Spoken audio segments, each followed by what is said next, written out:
April 10th, 2003, the city of Baghdad falls into absolute chaos, and the National Museum is completely compromised. 15,000 ancient artifacts vanished in days. The mainstream narrative blames the fog of war and random, disorganized looting by desperate locals. But eyewitnesses reported something entirely different.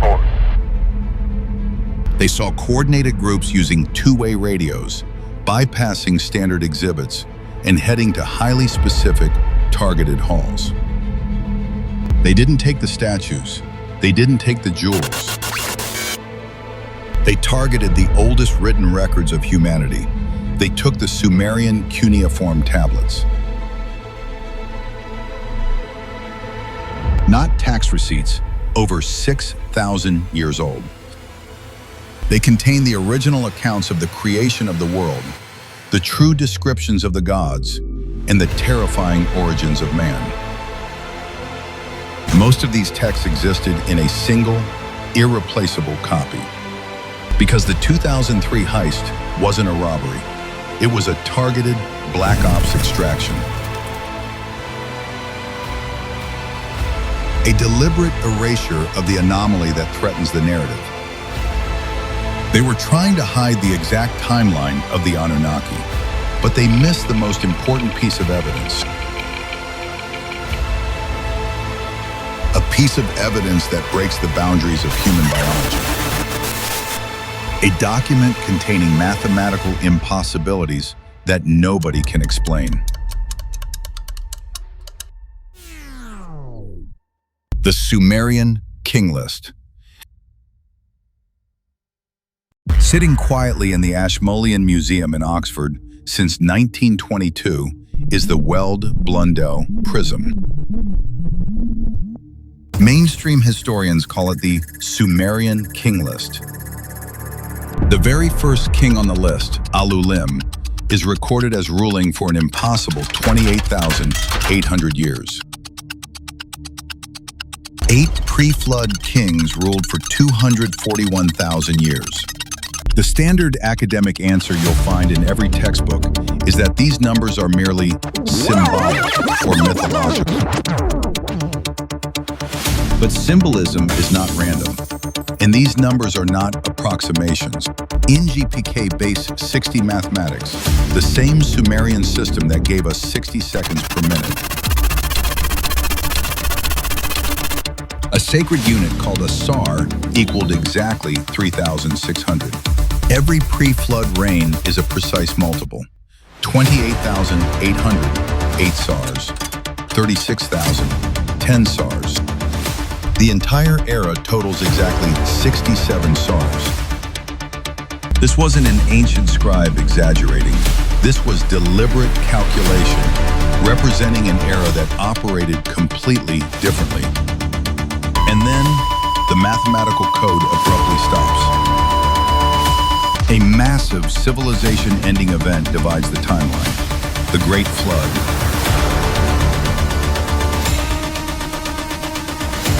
After the flood, the base 60 code vanishes.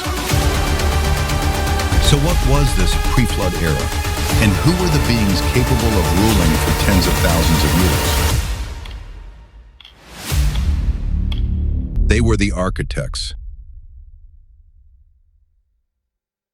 In ancient Mesopotamian texts like the Enuma Elish and Atrahasis, the creation of humanity isn't described as a mystical accident. It is detailed as a highly calculated technological procedure. Before humans existed, a lesser class of beings known as the Agigi were forced to perform grueling, heavy mining labor. But the labor was too harsh, sparking a massive rebellion. Faced with a sudden uprising and a halted workforce, the Anunnaki, the ruling engineers, needed an immediate replacement. Their solution? The genetic engineering of humanity. They needed a creature intelligent enough to use tools and follow complex orders, but biologically programmed to accept its chains. a slave race designed to bear the burden of the gods. The proof is carved into the earth. Southern Mesopotamia is scarred with ancient, highly organized tunnel networks. The Anunnaki were extracting gold on a global industrial scale. Early humanity was simply the biological machinery built to do the digging. We were not the pinnacle of natural evolution. We were a patented technology. And like any engineered product, there were prototypes, biological trials, and glaring physical anomalies left behind. Anomalies that mainstream science has desperately tried to hide. Because if the skeletal remains of the ancient rulers are brought into the light,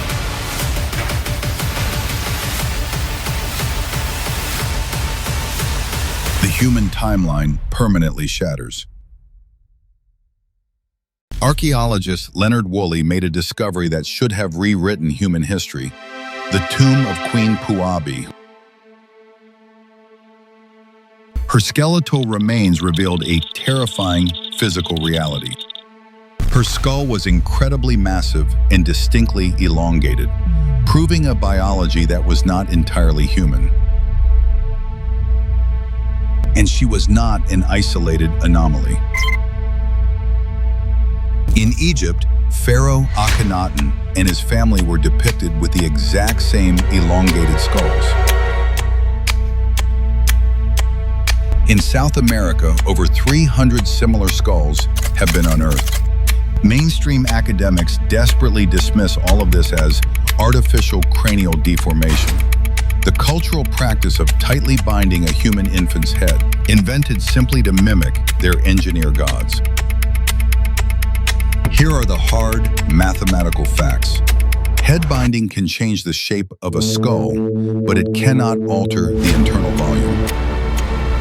These royal skulls have a cranial volume up to 25% larger than a human's. They exhibit entirely different internal bone structures and are missing the standard cranial sutures found in Homo sapiens.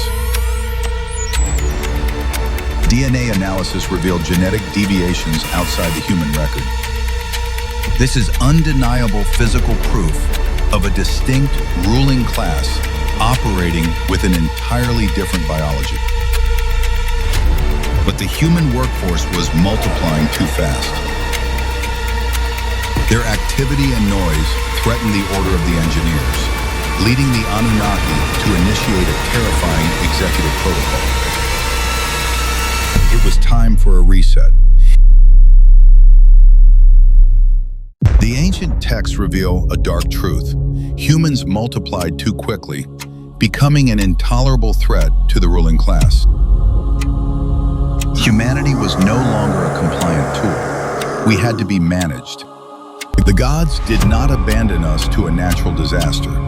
The Great Flood was a deliberate, technologically engineered extermination event.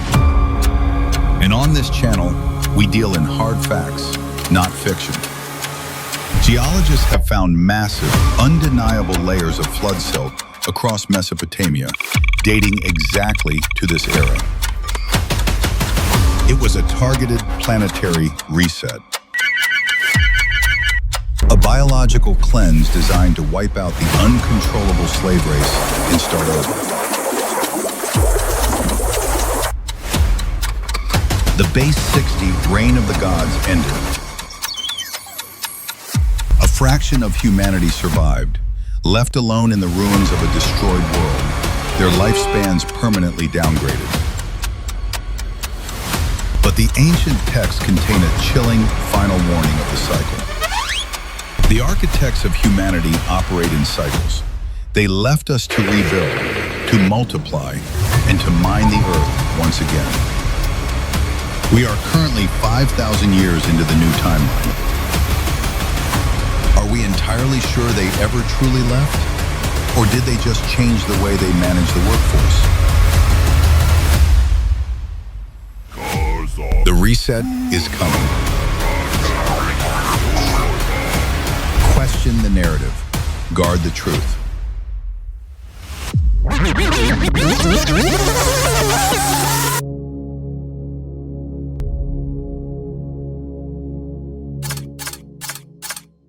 You are watching the Forbidden Timelines. Click the screen to uncover the next piece of the puzzle and never lose the timeline again.